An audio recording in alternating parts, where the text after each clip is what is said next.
begin our roll call. Mark Arias, Dominic Browse, Tara Briscoe, Present. Jed Cole, Benji Gomez, Present. Pete Gretzinger, Present. Ray Jefferson, Kim Kazanis, Here. Jason Ramos, Here. Chase Smith, Here. Jeremy Vickers. Here. We'll now call the meeting of the Waco Plan Commission on July 13th to order. The time is 7:01 p.m. On March 16th, the governor suspended various provisions of the Open Meetings Act pursuant to his state of disaster authority. The change was effective March 16th, 2020, until further notice or until the state disaster declaration expires. In accordance with social distancing guidelines and while providing as much transparency as possible, the Waco Plan Commission meeting will be closed to the public attending in person. This meeting is being broadcast live at www.wccc.tv. The audio is being recorded and the recording will be made available to the public. According to the Attorney General, governmental bodies must offer members of the public alternative methods of communication with their public officials.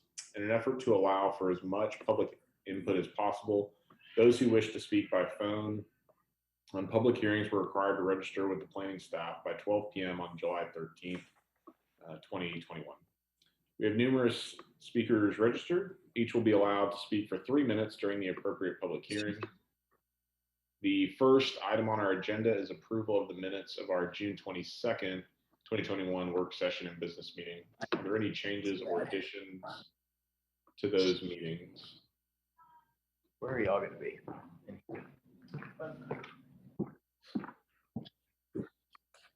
Seeing none, they stand approved as written. Just a quick note, Ms. Jefferson and Mr. Cole have joined us, so they will be part of our group for today as well. We have no plats today, so we'll start ourselves with the zoning applications. In the case of Z-21-44, Mr. Peters, what's the recommendation of city staff? Yes, sir, Mr. Chair, members of the commission. This is a public hearing on a request from Radajo Incorporated at property located at 4300 South Jack Colgan Expressway to rezone from C2 to PUD. We mailed out 15 notices on this one and had none returned. Planning Services recommends approval of the request to change the zoning from C2 to PUD based on the following finding and subject to the following conditions. The finding of the proposed PUD is keeping with the purpose and intent of the PUD ordinance by providing a high level of urban amenities and design standards while allowing flexibility in the use and development of the land. And we do have 7 conditions. One, that the final PUD plan must meet all development standards consistent with the site requirement of the plan review committee, including but not limited to the following: site grading and drainage, signage regulations, parking, site coverage, access and circulation, landscaping, refuse location and access, and fire protection location and access. Property shall be platted prior to issuance of building permits. Offsite sewer extension and easement dedication shall be required. 3, the entrance only driveway off South New Road shall be vacated and removed when the proposed road extension through the new adjacent Thanksgiving Park development is constructed. If the road extension remains private, an acknowledgement agreement shall be established with the adjacent property owner of the Thanksgiving Park development regarding a future connection to South New Road. 4, that the existing or the exit only driveway that is proposed along the northern property line shall remain as exit only, and its use shall be limited to truck wash traffic only. 5, a cross access agreement shall be established for the southern driveway. This portion or this agreement shall grant access to truck wash traffic and future traffic for the remaining C2 zone portion of the property. 6, sidewalk is required along I-35 Fringe Road and South New Road. And then 7, access to South New Road shall be right-in driveway only. Thank you. We'll now open our public hearing. I believe we have 1 speaker scheduled on this case, Mr. David Crash, if I'm pronouncing that correctly. Yes, sir. That's correct. I'm going to allow him to speak.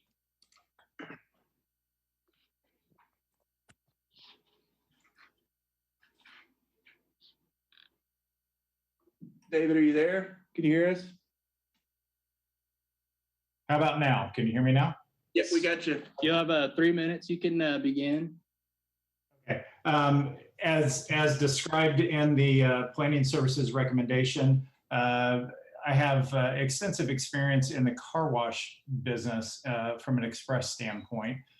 We've been studying truck washes for the past couple of years, and our intention is to take the learnings that we have from our car wash express experience, some of the new technologies that are available, so we can change the overall experience for truck drivers.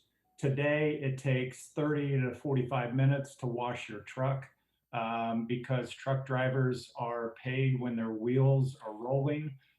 This is a time-sensitive transaction that needs to take place for truck drivers. We also know that the trucks need to remain clean. It delivers a safe environment, not only on the highway, but when they get off the highway. And with the technologies and the experience we have and the processes we hope to employ, our intention is to take the 30 to 45 minute wait to wash a truck. And if you can imagine, if you're the 9th truck in line, you just signed up for several hours of sitting there until your truck can get into the tunnel. We plan to use these processes and knowledge that we've gained to reduce the time it takes to wash a truck down to 7 to 10 minutes.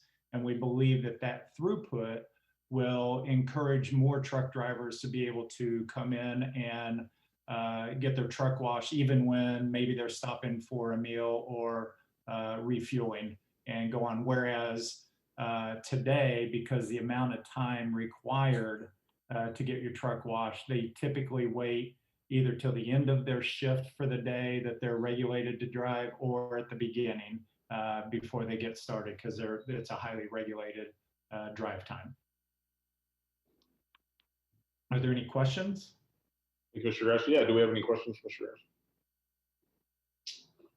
Excellent. I have one real quick. You dealt with it in your proposal. I was just curious about overflow onto streets. You said you all have capacity for 30 full truck trailer combos on site, and don't anticipate that being.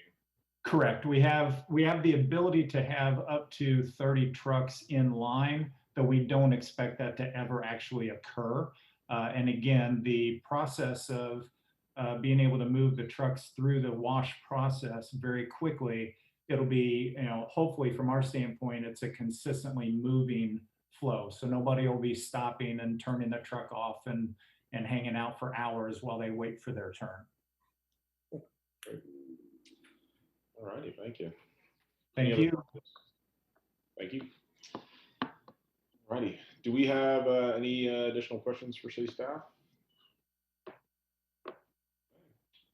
We'll close the public hearing on this item. We have a recommendation of approval with conditions from the city. Do we have any motions on this item?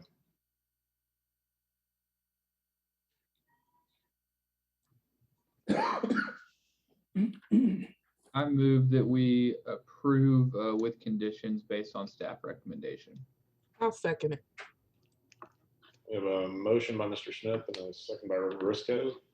Do we have any additional discussion? All right. Hearing none, if you would like to vote in favor of this motion, please raise your hand. All right. Looks unanimous. So motion passes. In the case of Z-21-45, Mr. Peters, what's the recommendation of city staff on this one?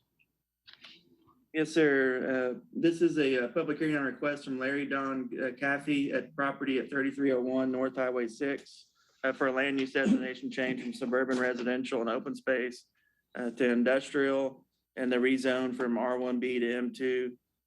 We did get a request from the applicant to withdraw this application. Staff does recommend the approval of the request to withdraw. The commission will need to take a vote on that request to withdraw. Okay. And we did not have any registered speakers on this one. Okay, we will open the public hearing. We have no speakers. Any questions on the withdrawal request for staff? We'll close the public hearing. We have a motion on the request to withdraw this item from the agenda. I move that we approve the withdrawal based on staff recommendation. Second. We have a motion to withdraw by Mr. Smith, second by Mr. Vickers. Any additional discussion? All right. If you'd like to vote in favor of the motion, please raise your hand. All right, motion passes unanimously. Mr. Peters, in the case of Z-21-46, what is the staff's recommendation? Yes, sir, Mr. Chair, members of the commission, this is a public hearing on a request from Betsy Ferguson on behalf of DBB Investments LLC at property located at 1801 South H Street to rezone from O2 to O3. We did mail out 26 notices on this one and had one sent back in opposition. Planning Services recommends approval of the zone change based on the following findings. One, the proposed zoning is keeping with the land use component of the comprehensive plan. Two, the public infrastructure is adequate to provide for uses allowed in O3 zoning. Three, the property meets all area and width requirements for O3 zoning. And four, the proposed O3 zoning is compatible with the surrounding area. Alrighty, thank you. We will now open our public hearing. We have one speaker scheduled. Yes, sir, that's correct. It's Betsy Ferguson. I'm going to allow her in.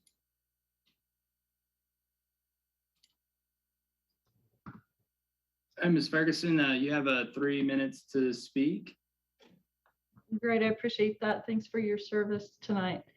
I am Betsy Ferguson. We are the owners of the Mix Cafe, established in 2008.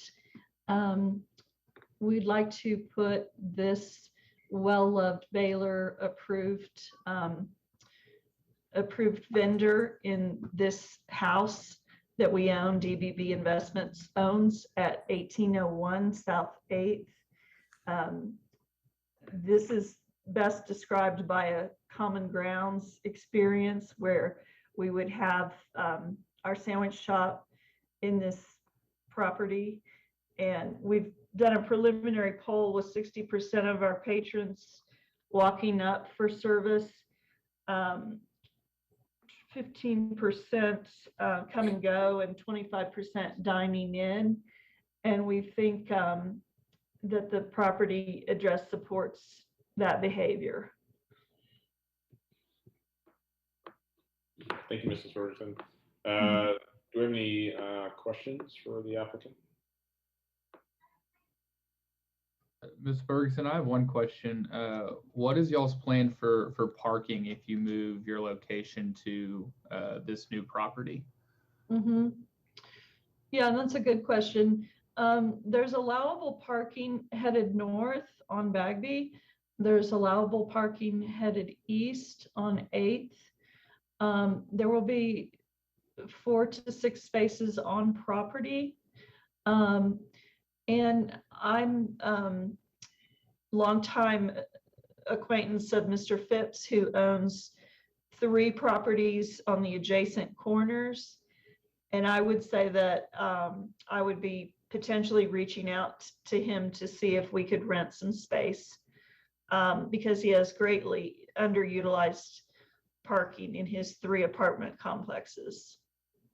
I've been patrolling those complexes for about a year now, watching parking utilization, and it's grossly underutilized. So that would be my desire, to have a compatible and profitable relationship with Mr. Phipps, for Mr. Phipps. Thank you. One question connected to that. I know we touched on parking in our work session, and this is directed at staff, but I want you to be on the line for it. Would street parking be considered an allowable option for the parking minimum requirement, or would it have to be on site and potential agreements with other property owners in the area? Yeah, so our requirement is that it's on site. The required parking is on site. There is opportunity for variances to that if they can't get all the required parking on site. And remote parking, on-street parking, other forms of transportation. You know, if there's a lot of people that walk to the site, bike to the site, those can be factors in granting variances to those requirements that would be heard by a different board, the zoning board of adjustment. If the parking requirement cannot be met on site. That answers kind of my question. Thank you. Do we have any additional questions from Ms. Ferguson? All right. Thank you for joining us this evening, ma'am. Before we close the public hearing, do we have any other questions for staff? All right. I will close the public hearing. We have a recommendation of approval of the request. Do we have any motions on this item? I move that we approve the request with conditions based on staff recommendation. Second. We have a motion by Mr. Smith, second by Reverend Briscoe.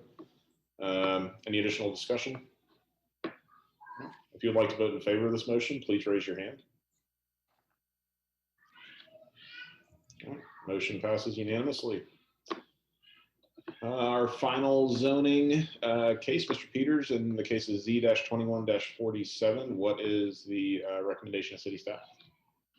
Yes, sir, Mr. Chair, members of the commission, this is a public hearing on request from Sean Martin on behalf of People Against Discrimination and Displacement Housing Group Incorporated, Gene Martin, WPV Development LLC, Janice Springman, Ray and David Angerman, and Karen House on property approximately 42 acres of land at the southeast corner of South Loop 340 and South University Parks Drive for a land use designation change from industrial and open space to mixed use flex, and the rezone from R1B to M2 and O2. We did receive a request from the applicant to continue this case until the August 24th Plan Commission meeting.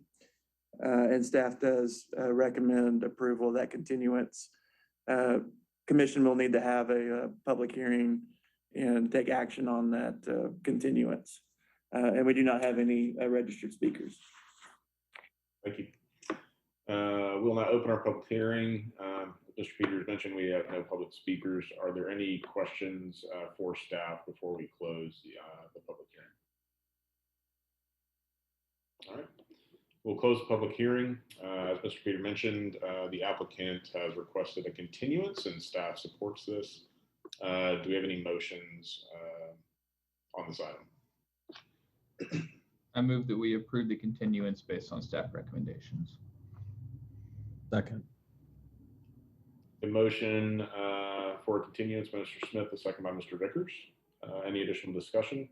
If you'd like to vote in favor of this motion, please raise your hand. If you'd like to vote in opposition to this motion, please raise your hand. If you'd like to abstain from this motion, please raise your hand. Mr. Cole, did I miss your hand being raised on that? Is that in favor of the motion? Yes. Okay, sorry about that. Motion passes unanimously. So we'll move on to our abandonments. Mr.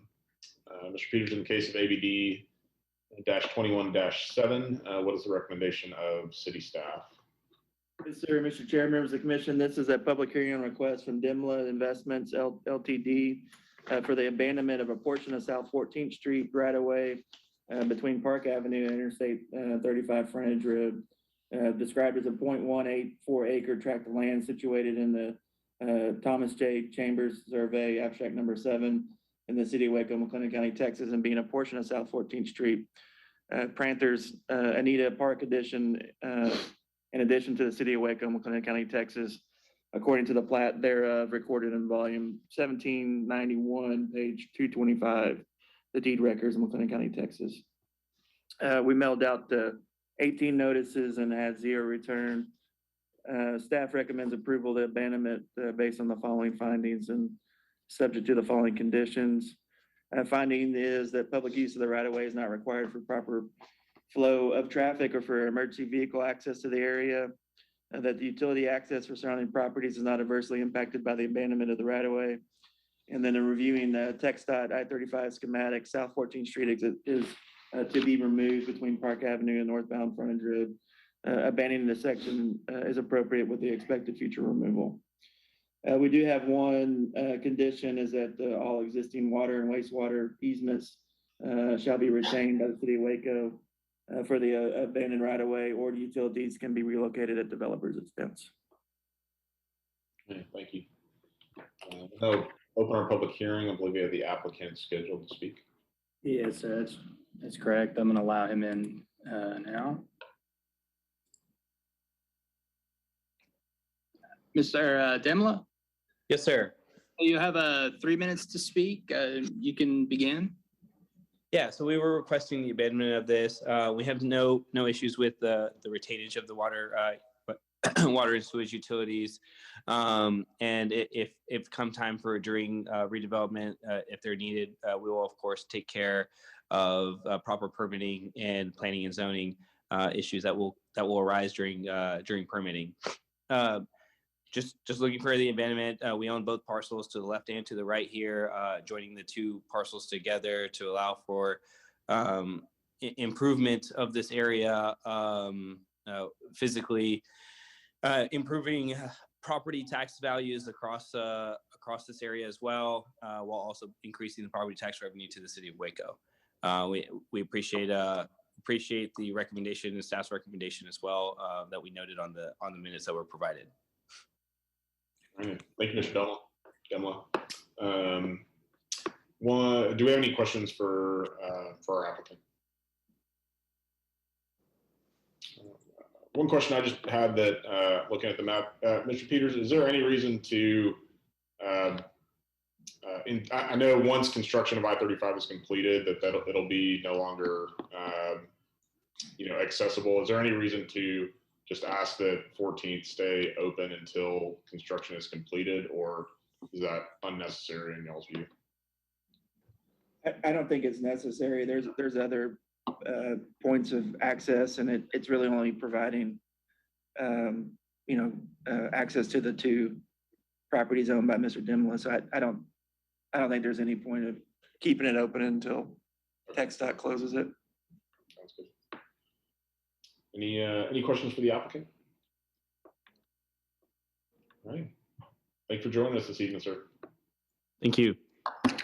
All righty. Any additional questions for city staff before we close the public hearing? Close the public hearing. We have a recommendation of approval by city staff. Do we have any motions on this item? I move that we approve the request with conditions based on staff recommendation.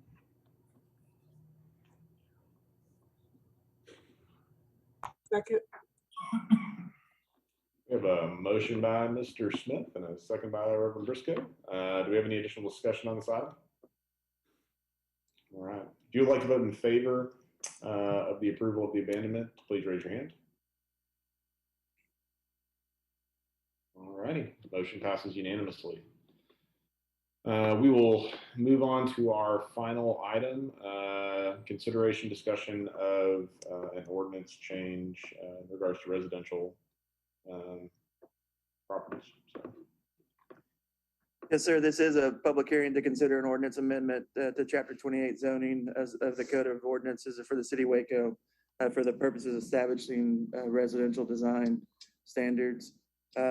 This is something that we've been working on for the past several months with several stakeholders, including neighborhood associations, city council, plan commission, and then developers group and the home builders association.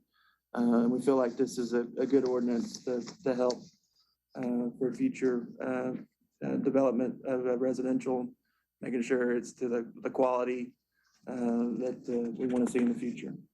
So I'd be happy to answer any questions. I know we talked about it extensively in the work session, but be happy to answer any questions you have regarding the proposed ordinances or any recommendations for any changes to that. All right, thank you. We'll open the public hearing. We don't have any public speakers registered, but do you have any questions for staff or points of discussion?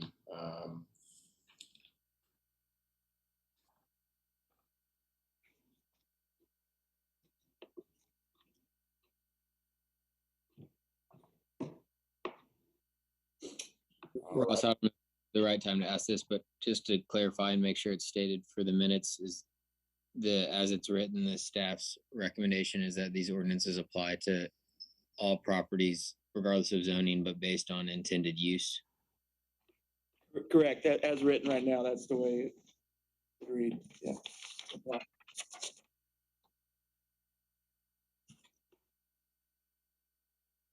Any other items for staff before we close the public hearing? Okay, so we will close the public hearing. Do we have any motions on the ordinance change or comments, additions to it? Ross, I'll make a motion to accept the ordinance change based on staff recommendations, with the exception that we add a caveat that it pertains to properties zoned residentially rather than the end use of the property. Okay. I second. Chase got it. All right. We have a motion by Mr. Cole and a second by Mr. Smith for approval of the ordinance change, but to adjust. And I believe Mr. Peters' staff has a understanding of the correct way that language will be edited, but for to apply to residential zoning versus just simply building type or use. Yes, and so I think that would be added to section 28-223.01, which is application of regulations. We would add that additional qualifier in there about this being for residential zoning districts. Right. If you would like to vote in favor of the motion as stated and edited, please raise your hand.